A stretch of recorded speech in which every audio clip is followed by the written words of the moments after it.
Hello friends, আমি দেবজ্যোতি। তো আজকে আমরা করব দেবদার আপকামিং সিনেমা, এবছরের সব থেকে অ্যান্টিসিপেটেড বাংলা সিনেমা রঘু ডাকাত। তো সেটার একটা টিজার ড্রপ করা হয়েছে, তো সেই টিজারটা রিভিউ। টিজারটা আমার এক কথায় ব্যাপক লেগেছে, ঠিক আছে? ব্যাপক লেগেছে, and this is coming from a person যে কিন্তু দেবদার ফ্যান নয়। আপনারা যারা আমার ভিডিও দেখেন আপনারা জানেন সেটা। টেকনিক্যালি আমি কারোরই ফ্যান নই, বাট যাই হোক, আমার কিন্তু টিজারটা ব্যাপক লেগেছে এবং আমি এটাকে কিন্তু ইন আইসোলেশন বলছি, ঠিক আছে? অনেকে আমি দেখছি বলছে যে খাদানের থেকে বেটার বা খাদানের থেকে অনেক বড় হতে চলেছে। দেখুন, খাদান একটা জালি সিনেমা ছিল, ঠিক আছে? সেটার থেকে বেটার হওয়া মানে ইটস লাইক সেইং পিটার ডিঙ্কলেজের থেকে বেশি লম্বা বা টিএমসির থেকে বেশি অনেস্ট, ঠিক আছে? কথাটার কোনো ভ্যালিউ নেই। আমি ইন আইসোলেশনে খাদান কম্প্যারিজন সরিয়ে রেখে বলছি, টিজারটা কিন্তু ব্যাপক একটা টিজার হয়েছে। এবং আমার যে জিনিসটা সব থেকে ভালো লেগেছে, আমার দুটো জিনিস ভালো লেগেছে। আমি আবারও আমার ওই ইউজুয়াল কথাবার্তা আমি বলবো না, অনেক দেরিতে এমনি রিভিউ করছি, সকালবেলা এসে গেছে টিজারটা। আমি আপনাদেরকে একটা ইউনিক পার্সপেক্টিভ দেওয়ারই চেষ্টা করব। প্রথমে আমার যে জিনিসটা ভালো লেগেছে, যেটা আমি বহুদিন ধরে বলে আসছি, যে রঘু ডাকাতের যে গল্পটা, সেটা বাংলার কনটেক্সটে একটা সুপার হিরো গল্প। বাংলার কনটেক্সটে আমরা যদি বাংলার কালচারাল যে কনটেক্সটটাকে নিই, সেখানে রঘু ডাকাতের মতো একটা চরিত্র সেটাই রিপ্রেজেন্ট করে, যেটা একটা সুপারম্যান বা একটা ব্যাটম্যান আমেরিকান কালচারে রিপ্রেজেন্ট করে। এটা আমি বহুবার বলেছি, ঠিক আছে? যে সুপার হিরো মানে সামওয়ান ইউ লুক আপ, ঠিক আছে? এমন একজন যে সামাজিক বাধা বিপত্তি সবকিছুকে ট্রান্সেন্ড করে যাচ্ছে। He is above your understanding about good and evil, ঠিক আছে? তো শুধুমাত্র যে প্যান্টের ওপরে জাঙ্গিয়া পরলেই আর চোখ দিয়ে লেজার বেরোলেই সুপার হিরো হবে তা কিন্তু না। তো এখানে রঘু ডাকাত ক্যারেক্টারটাকে এক্স্যাক্টলি একটা সুপার হিরোর মতনই দেখানো হয়েছে, ঠিক আছে? মানে দারুণ লাগছে, মানে it's like a ancient Indian Hawkeye for a lack of better words. এবং যে টিজারটাও করা হয়েছে সুপার হিরো অরিজিন স্টোরির মতনই, আপনারা যদি জিনিসটা দেখেন সুপার হিরো অরিজিন স্টোরির মতনই করা হয়েছে। প্রথমে আমরা দেখতে পাচ্ছি, এটার একটা ঐতিহাসিক কনটেক্সট অবশ্যই আছে, সেটাতে আমি আসছি।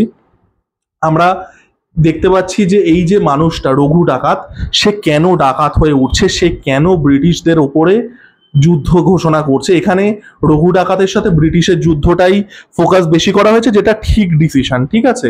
যেটা আমি একদম পুরো 200% সাপোর্ট করি। তো আপনারা প্রত্যেকে জানেন 1757 সালে পলাশির যুদ্ধের পরে ব্রিটিশরা বাংলা, বিহার, উড়িষ্যায় ঘাঁটি গাঁড়ছে। এখনকার বাংলা, বিহার, উড়িষ্যা নয়, এখনকার হিসেবে ওয়েস্ট বেঙ্গল, বাংলাদেশ, বিহার, ঝাড়খণ্ড, উড়িষ্যা আর আসামের কিছুটা, মানে ব্রহ্মপুত্র ভ্যালির ওই রিজিয়ানটা। তো এই রিজিয়ানটাকে ব্রিটিশরা ক্যাপচার করছে, ইস্ট ইন্ডিয়া কোম্পানি। এবং তারপরে বাঙালিদের ওপরে, বাঙালি যারা সেই সময় ভারতীয় মানুষরা ছিলেন, তাদের ওপরে কিন্তু অকথ্য অত্যাচার হচ্ছে। এবং সব থেকে বেশি যে কমিউনিটিটা সাফার করেছিল সেটা হচ্ছে কৃষকরা, ঠিক আছে?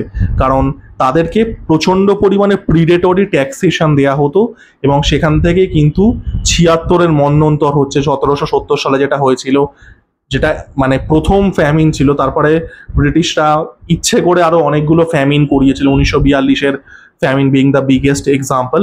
তো সব থেকে যে কমিউনিটিটা এফেক্ট হয়েছিল সেটা হচ্ছে কৃষকরা, কারণ প্রচন্ড পরিমাণে প্রিডেটরি ট্যাক্স করা হতো এবং যদি সেই ট্যাক্সটা না দেয়া হয় তাহলে ভারতীয়দের উপরে অকথ্য অত্যাচার করা হতো, যেটা আমরা লাগানেও দেখেছিলাম। লাগান ডেল্ট উইথ দ্য সিমিলার থিমস। এবার আমরা রঘু ডাকাতের গল্প সম্পর্কে যতটা জানি, এটা আমি আগেও বলেছি যে রঘু ডাকাত চরিত্রটি ফিকশনাল না, তিনি আদতেও মানে এক্সিস্ট করতেন, এটা নিয়ে কিন্তু একটা ডিবেট আছে, ঠিক আছে? তিনি রিয়েল পার্সনও হতে পারেন, রঘু ডাকাত বলে সত্যিকারের একটা মানুষ হিস্টোরিক্যালি এক্সিস্ট করতে পারে, আবার এটা সম্পূর্ণভাবে একটা গল্পকথাও হতে পারে, আবার অন্য কিছুও হতে পারে, ঠিক আছে? আমরা কিন্তু কোনোটাই কনফার্ম জানি না। আমরা কনফার্ম জানি না যে তিনি এক্সিস্ট করতেন, আমরা কনফার্ম জানি না যে তিনি এক্সিস্ট করতেন না, পুরোটাই গল্প, ঠিক আছে? তো সব থেকে যে প্রমিনেন্ট গল্পটা রঘু ডাকাত সম্পর্কে উঠে আসে, কেন আমি কৃষকদের কথাটা বললাম, যে রঘু ডাকাতের বাবা চাষি ছিলেন, ঠিক আছে? তো তাকে ব্রিটিশরা অত্যাচার করে মেরে ফেলে কর না দেওয়ার জন্য, যেটা বললাম প্রিডেটরি যে ট্যাক্সেশন ছিল। তো তাকে ব্রিটিশরা অত্যাচার করে মেরে ফেলে এবং সেই যে ট্রমাটা ছিল, সেখান থেকে এই যে রঘু বলে ছেলেটি, সে কি করছে, সে একটা লাঠিয়াল বাহিনী তৈরি করছে ব্রিটিশদের লড়ার জন্য, ঠিক আছে। গল্পটা ইটসেলফ একটা সুপার হিরো অরিজিন স্টোরি, এবং আমার মনে হয় এই জিনিসটাকেই ফোকাস করবে, এই যে গল্পটা এটার উপরেই ফোকাস করবে। আমরা শুরুতে দেখতে পাচ্ছি যে একজন মানুষ একটা মৃতদেহ পড়ে আছে, একদম ইনিশিয়াল শটটায় আমার মনে হয় ওটাই রঘু ডাকাতের বাবা হতে চলেছে, কারণ তাকে মানে পিটিয়ে মেরে ফেলা হয়েছে। আমরা দেখতে পাচ্ছি একাধিক বাঙালি মানুষকে গাছের ওপরে ঝুলিয়ে দেওয়া হয়েছে, যাতে মানুষ ভয় পায় যে তুমি ট্যাক্স না দিলে তুমি এইটা তোমার সাথে হবে। তারপরে আমরা রঘু ডাকাতকে দেখতে পাচ্ছি, ব্যাপক একটা টিজার হয়েছে, এবং পুরো আমি যেটা বললাম it's like an ancient Indian Hawkeye, ঠিক আছে।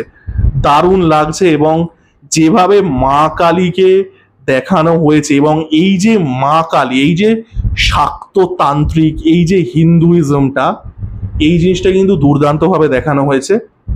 অ্যাকচুয়ালি এটা এমন অদ্ভুত একটা জিনিস, আমরা আমাদের রিলিজিয়ানকে এত বেশি স্যানিটাইজার, এত বেশি জেন্ট্রিফাই করে ফেলেছি। This is the Hindu they feared, ঠিক আছে। ব্রিটিশদের বিরুদ্ধে যারা যুদ্ধ করেছিল প্রথমে ভারতবর্ষে এসে, তারা নাগা সাধু ছিল, তারা অঘোরী সাধু ছিল, তারা এরকম ডাকাত ছিল যারা মা কালীর পুজো করত। This is the Hindu they feared. এবার ব্রিটিশরা দেখলো যে এরা তো ডেঞ্জারাস, তারা তখন কি করলো, এই যে ব্র্যান্ড অফ হিন্দুইজম এটাকে বলে দিল যে না এটা অকাল্ট, মা কালী হচ্ছে উইচক্রাফটের দেবী। তারা সেটাকে মানে ওটাকে ওই সাইকোলজিক্যালি বা একটা মানুষের মনে ঢুকিয়ে দিল যে এটা খারাপ, ঠিক আছে। মেইন স্ট্রিম হিন্দুইজম হচ্ছে সফট, মেইন স্ট্রিম হিন্দুইজম হচ্ছে দিওয়ালির লাড্ডু, ওই রং খেলা রাঙ্গোলি, চলো আরতি জ্বালিয়েছি। This is not the Hindu they feared. যে হিন্দুদের তারা ভয় পেত, তারা শ্মশানে আধ ল্যাংট হয়ে ছাই আর রক্ত মেখে দাঁড়িয়ে থাকতো, বলির রক্ত মেখে, ঠিক আছে। তো এই যে জিনিসটা, এই যে পেগান হিন্দুইজম, আমি খুব গর্বের সাথে নিজেকে পেগান হিন্দু বলি, ঠিক আছে। This is the interpretation of Hinduism I associate myself most with. না ইসকন হিন্দুইজম, না ওই Ramchandra Hinduism, very frankly this is the Hinduism I associate myself with. এবং এই যে শক্তি, এই যে মা কালীর রূপ, সেটার বিরুদ্ধে ব্রিটিশরা উঠে দাঁড়াচ্ছে। এই যে ডাকাতরা, এই যে সন্ন্যাসীরা বিপ্লব করেছিল, আমরা দেবী চৌধুরানীর ক্ষেত্রেও একই কথাই বলবো, কারণ দেবী চৌধুরানী আর রঘু ডাকাত, যেটা আমি আগেও বলেছি, basically fundamentally same film, 90% same একটা ফিল্ম। তো এই হিন্দুইজমটা, এই শক্তিটাই কিন্তু সব থেকে বড়। আমরা মা কালীকে খুব প্রমিনেন্টলি দেখতে পাচ্ছি, মা কালীর সিঁদুর পড়ছে, রঘু ডাকাত বলির খাড়া আগুন জ্বালিয়ে সে অ্যাটাক করছে, দারুণ লাগছে, দারুণ লাগছে। মানে এই হিন্দুইজমটা, আমি একটু ডাইগ্রেস করে যাচ্ছি, this is the Hinduism they feared, ঠিক আছে। ওই আগরবাতি, দিওয়ালির লাড্ডু, রাঙ্গোলি হিন্দুইজম নয়, যোগা ম্যাট হিন্দুইজম নয়, this is the Hindu they feared. তো এই যে জিনিসটা ক্যাপচার করা হয়েছে, আমার তো দারুণ লাগছে। আর যেটা বললাম, যদি বলি ফলি সিন থাকে ভাই, কোনো ব্রিটিশারের মানে ওই মা কালীর খাড়া দিয়ে কোনো ব্রিটিশারের গলা নামিয়ে দিল। ফায়ার আরও আমরা একটা দেখতে পেয়েছিলাম, এখানেও আমরা প্রচুর পরিমাণে আগুন দেখতে পাচ্ছি। And again fire is a symbol of Hinduism, pagan Hinduism, কারণ এই এনশিয়েন্ট হিন্দুইজমে fire played a big part, যে কোনো পেগান রিলিজিয়ানের মতন natural elements play a part.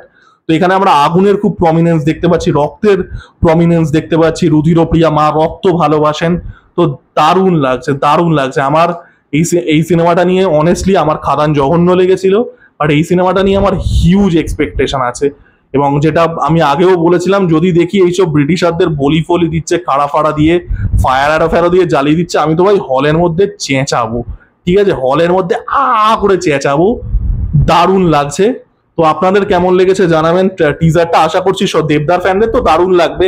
General অডিয়েন্সের কি ফিডব্যাক সেটা জানাবেন। আমার ভিডিওটা কেমন লাগলো জানাবেন। লাইক, কমেন্ট এবং সাবস্ক্রাইব করে আমার পাশে থাকুন। ধন্যবাদ।